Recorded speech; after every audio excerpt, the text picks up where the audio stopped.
운영 중인 디스코드 서버 카카오톡 오픈톡방에서 뮤비 한 명을 골라 엔드 방어구를 선물해봤습니다. 재료는 마을 NPC한테 진행을 하는 것이 아닌 전문직업 대장장이를 진행하여 수수료 혜택을 받을 겁니다. 그 외 나머지는 잘 올라가기를 기도해야겠죠? 제조에서 청이라고 했으니까 청 거를 좀 만들어 드릴게요. 본격적인 제작에 앞서 가장 필요한 부위가 무엇일지 생각해봤습니다. 그 결과 스펙업 효율이 가장 좋은 장갑을 1순위로 선정하여 장갑부터 제작하기로 기획했어요. 사실 방어구는 재련보다 강화 수치가 중요한데요. 스펙업의 가장 큰 요소인 장갑을 20일째로 제작하여 전달드린다면 추후 강화를 진행하실 때 자연스레 재련 수치가 가장 높은 장갑부터 하지 않을까? 라는 생각을 했습니다. 일단 이거를 이제 왜 만들게 되었냐라고 하면은 제가 디스코드랑 그 카카오톡 오픈톡방을 운영을 하고 있잖아요. 근데 이제 거기서 보니까 뉴비 한 분이 들어오셨더라고. 그래가지고 그냥 가만히 지켜보는데 되게 열심히 하는 것 같아. 근데 엑사 스케일로 넘어갈 때 좀 많은 비용이 들어갈 것 같기도 하고 약간 좀 많이 어려움을 느끼고 있더라고. 그래가지고 뭐 그냥 하나 만들어 주려고 해가지고 한번 만들어 보겠습니다. 시드 그냥 사자? 시드는 그냥 구매하죠. 원래는 현금을 투자하여 클로라이트 시드를 구매할 생각이었는데요. 생각해보니 이 딜을 많이 버든 덕분에 적당히 분배만 잘 한다면 굳이 현금이 필요 없다고 생각을 했어요. 가장 중요한 건 장갑이겠지? 그래서 장갑부터 먼저 한번 재련해볼게요. 뭔 오야. 나머지가 싹 다 그건데. 대장장이 하면은 수수료가 10% 감소된 상태에서 재련을 시작하게 됩니다. 근데 나름 잘 가는데? 나쁘지 않은데? 바로 그냥 정가 때려버리네. 나쁘지 않은데. 이거는 10재련? 첫 장비는 클로라이트 시도 없이 10재련을 달성하였어요. 보통 첫 시도는 평균적으로 10에서 13재련을 달성하게 되는데요. 10재련이면 쏘쏘한 시작? 나쁘지 않았어요. 슬슬 시드를 사용하여 재련 내구도를 회복하려는 찰나 갑자기 재련 면제권이 생각났어요. 어차피 가지고 있어봤자 먼지만 쌓일 것 같은 아이템이라 그냥 사용하기로 했답니다. 일단은 요거 사용해줄게요. 10개 정도. 됐다. 나름 괜찮고요. 40개. 정가를 많이 안 치면 되긴 하거든. 근데 나는 30%가 넘어간 순간 난 믿지 않는다. 늘 유구한 전통이었거든. 그럴까? HK를 안 부르겠지? 아무튼 대장장이가 10% 감소된 상태로 이제 재련을 해주는데 조금은 아낄 수 있긴 합니다. 얼마를 아낄 수 있는지는 잘 모르겠지만 조금은 아낄 수 있어요. 그나마. 면제권은 나중에 이제 생각나면은 이제 사용하는 걸로 할게요.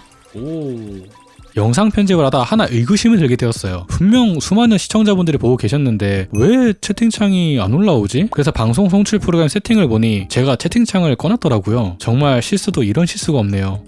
나는 보통 이런 거는 믿지 않는 스타일. 15재련 이후부터는 재련 수수료가 180만원으로 급격히 오르는데요. 저는 여기서 비장의 수인 재련 면제권을 사용하기로 했어요. 현재 전문직업의 대장장이 효과로 수수료 10% 할인을 받고 있으니 면제권을 기준으로 총 2억 6,730만원을 절약할 수 있게 되죠. 대장장이가 없었다면 2억 9,700만원을 요구했을 거예요. 이렇게 생각하면 대장장이 효과는 참 야무진 것 같아요. 근데 재련 게이지가 오르는 건 아무리 봐도 노드빼빼로 같아요. 여기 끝에만 살짝 칠해준다면 어때요? 참 맛있겠죠? 갑자기 무슨 소리냐고 생각하시겠지만 하도 정가를 많이 해서 슬슬 정신이 나갔나봐요. 18재련 정가했다. 꾸준히 오르던 정가 게이지는 결국 천장에 닿았고 정직하게 18재련을 달성하게 되었어요. 이게 아마 0. 몇 % 확률이었지? 되게 낮았던 걸로 기억하거든요, 저는.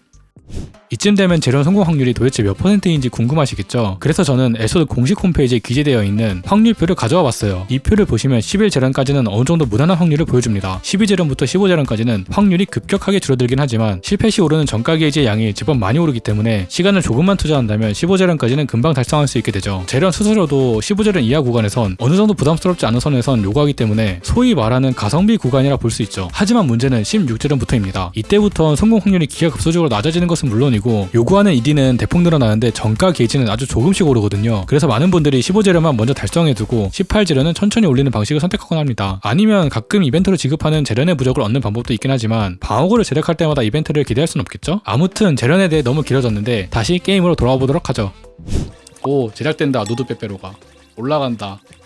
이거 나중에 롯데한테 가가지고 저랑 협업하실래요? 라고 하면은 협업도 싹 가능할 것 같은데 이거. 마우스를 연타해보니 어느새 재련 면접권을 다 사용했는데요. 지금 인벤토리를 보시면 경이로운 속도로 ED가 사라지고 있습니다. 만약 대장장이로 10% 할인을 받지 않았다면 정말 많이 뼈아팠을 거예요. 이거 나는 20재련이 정말 딜레마인 게, 이거 만약에 시드를 여러 개 박잖아? 그러면 이제 한 번에 올라가는 경우가 있거든. 근데 시드를 여러 개 안 박는다? 그럼 이제 안 올라가는 경우도 상당히 대다수가 있어요. 우여곡절 끝에 20재련을 달성했는데요. 하지만 이 구간부터는 정말 신중해야 돼요. 재련 성공 확률은 낮으면서 정가 게이지는 조금씩 오르다 보니 본인도 모르게 클로라이트 시드를 전부 사용하는 경우가 있습니다. 최악의 상황은 내구도가 다 되어 만원치를 수리했는데 바로 그 다음 클릭에 성공을 하게 되는 거죠. 그럼 9,900원은 하늘로 날아가게 됩니다. 그리고 저는 꼭 이런 상황엔 징크스가 있더라고요. 내구도를 다 수리하면 다음 클릭에 성공을 하고, 내구도를 조금씩 수리하여 진행을 하면 정가를 하는 참 신기한 징크스인데, 일단 혹시 모르니 조금씩만 사용해보는 걸로 해보겠습니다. 일단 내 엘생 인생 빅데이터에 의한 도출된 결과임. 여러 개를 박으면 한 번에 올라가고요. 그 다음에 이렇게 찌끔찌끔 하면은 안 올라갑니다. 5개니까 50원인가? 이게 지금 한 번 클릭할 때마다 0.25%인가 0.4%인가 해가지고 이렇게 좀 되는 거거든요. 그냥 10개 하자. 그냥 10개 하자. 그러다 보니까 그렇게 확률 높은 편은 아니에요. 그래가지고 정가 치는 게 어찌 보면은 당연한 결과라고는 이렇게 저는 생각합니다. 60%면 거의 확정 정가라고 봐도.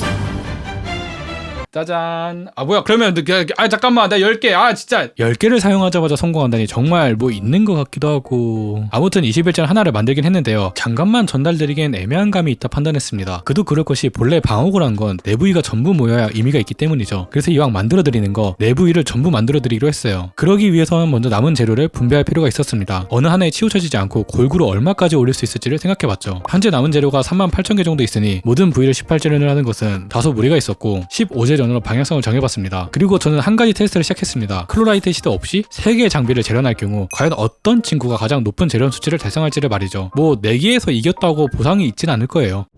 이거 그냥 만들어주는 김에 넷셋 다 해가지고 15재련까지 올려주자. 15재련이면은 쓸만하잖아. 그 다음에 뭐 회로는 알아서 받겠지. 이 정도까지만 도와주면 되지 않을까? 아마 될걸. 엑시켈 이 정도면은.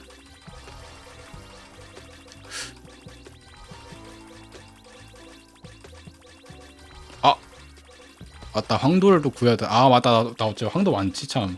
황도 들어갈 걱정은 없네. 팔 아파. 그치. 15재련까지만 찍어주자. 자, 과연 지금 3개를 박으면은 과연 어떤 놈이 제일 많이 올라갔을까 해가지고 한번 내기를 해보는 걸로 해보겠습니다. 어차피 내기라고 해봤자 순전히 제 운이에요, 이거는. 한번 너 얼마나 올라가는지 좀 봐보자. 뭐 나쁘진 않습니다. 진짜 나쁘지 않는데. 난 신발.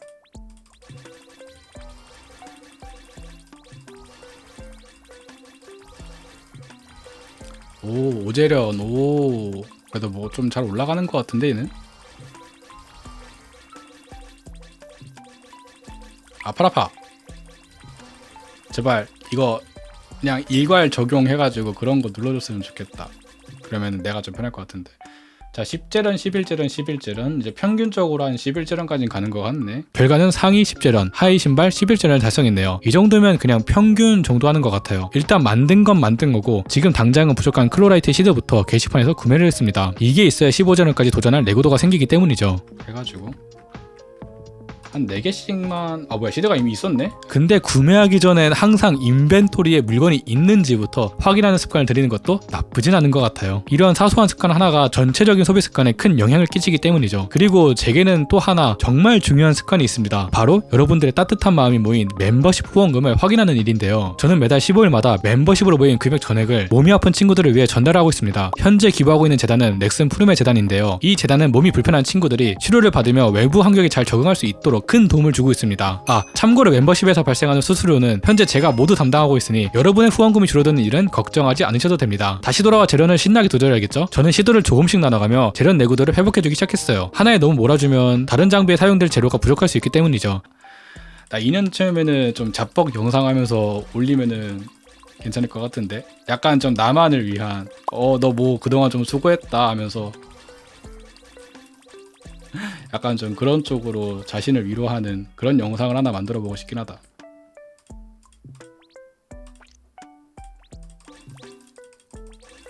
지금 저기서 가장 오래되신 분이 망무인님이랑 한소유정님일걸? 딱 저렇게 두 분. 오, 13, 14제는 한 번에 갔는데 뭐 나쁘지 않습니다.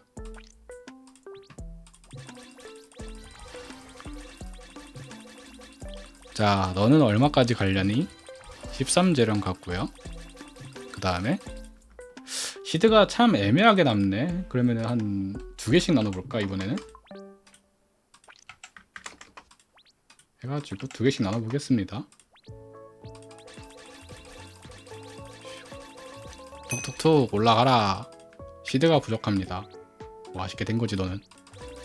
일단 하나라도 15젤은 보낸 다음에 나머지를 생각해봅시다. 저희 너 올라가니? 얘 14젤은 올라왔고 시드를 좀 더 나눠야겠는데? 이번에도 한번 2개씩만 나눠볼게요. 기다려봐.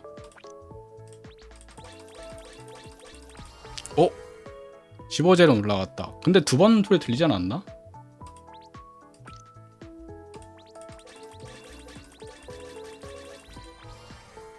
좋아요. 이러면은 신발에다가 다 몰표하면 되겠다. 시드가 부족합니다. 62개니까 요거 하나만 사용을 해보고 되면은 좋고 안 되면은 뭐 아쉬운 거겠죠? 아, 하나 더 사야겠다.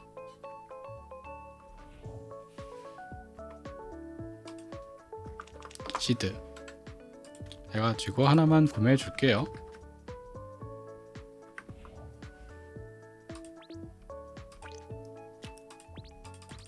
뭐야? 아, 맞다. 재련 누른 다음에 좀 지워봐. 나중에 저거 자막 쓸 때 좀 깔끔하지가 않더라고. 됐다. 15재련까지 다 찍어 주었습니다. 뭐 여러가지 일이 있었지만 우여곡절 끝에 장갑 21장을 달성했고 그 외 나머지 장비들은 15재련을 달성했어요. 그리고 저는 여기서 고민을 했죠. 이 방어구를 그대로 전달해주면 뉴비가 과연 제대로 사용할 수 있을까? 라는 고민을 말이죠. 마음 같아선 장비를 강화하고 회로를 맞춰주고 더 나아가 시스템치까지 맞춰 완성된 방어구를 전달하고 싶었지만 이런 대규모 프로젝트를 진행하기엔 제가 아직 많이 부족하다고 판단했어요. 그래도 최소한 부담을 덜어주고자 게시판에서 강화의 부정 레벨 9짜리를 구매하여 장비에 사용했습니다. 달빛 강화 저거는 뭐 이름값을 하는 건가? 잠깐만. 저거 당황스럽네. 요거 하나랑 요거 하나, 요거 하나, 요거 하나 이렇게만 사줍시다. 엑사스킬 방어구는 강화 레벨 10부터 강화 효과 옵션이 활성화되긴 하지만 아무래도 영광보단 구강이 나을 것 같다 생각을 했어요. 이유는 2가지로 좁힐 수 있는데요. 그 첫 번째 이유는 마법석 작 때문이에요. 엘소드는 장비 강화 레벨이 높을수록 마법석의 최고 수치가 등장할 확률이 많이 오르거든요. 초심자일 땐 마법석 하나하나가 소중하니 최대한 높은 확률 환경을 제공하고자 했어요. 그리고 2번째 이유는 고정 효과를 어느 정도 활성화시켜두기 위함이에요. 엑사스킬 방어구를 보시면 2 플러스 강화 수치나 5 곱하기 강화 수치가 되어 있는 것을 볼 수 있는데요. 방어구의 강화 수치가 0일 경우 계산식은 2 플러스 0과 5 곱하기 0이 됩니다. 당연하겠지만 0보단 9가 더 매력있다 생각했어요. 그리고 이왕 해드리는 김에 수호석 세기를 사용하여 추가 속기까지 열어들었죠. 이러면 마법석 칸이 12칸에서 16칸으로 많이 늘어나게 되죠. 뭐 세기 뭐 얼마 하는 거 아니니까 해서 세기까지만 좀 들어줄게요. 참고로 많은 유비분들이 테네브루스를 사용하다 언제 엑사스킬로 넘어가야 될지 모르는 경우가 많은데요. 11강 21절은 테네브루스 4세트보다 10강 15절은 엑사스킬 4세트가 훨씬 강하니 테네브루스 구매를 고민 중이시거나 테네브루스에 과투자하시는 건 올바른 소비 방법이 아니란 것을 말씀드리고 싶어요. 한번 좀 구경해볼까 뉴비? 테네브루스 10강 16재련, 10강 15재련. 일단 착실하게 기본으로 뿌리고 있는 그거 사용하고 계시네. 무기는 9강 아리의 혼백 무기인데 경액을 찍어두신 거 보니까 이건 경험치 무기네요. 세팅 자체가 나쁘지 않은데 그란디도 있고 비타푼타나에 심연에 요거는 투르비용 사용하고 계시네. 뭐 헤어 같은 경우에는 아마 경세 때문에 끼고 계신 것 같고 내가 볼 때 이 사람 지원해주면은 썩은 물 될 것 같은데. 다시 돌아와 이렇게 되면 최종적으로 9강 21재련 장갑 하나와 9강 15재련 상의, 하의, 신발이 만들어졌고 이것을 이전 강화데이 때 확보했던 황금의 발도장을 사용하여 최종적으로 뉴비분에게 모두 전달되었습니다. 이 장비가 뉴비분이 엘리오스를 모험하는 데 있어 큰 도움이 되었으면 좋겠지만 전달하고서 느낀 점은 솔직히 제가 모든 것을 완벽하게 케어해드리기엔 아직 제 능력이 많이 부족하다 생각했어요. 하지만 부족할지언정 여러분들께 도움이 된다면 그것은 큰 발전으로서의 한 걸음이 될 수 있지 않을까요? 구독해주세요. 더 많은 변화를 위해.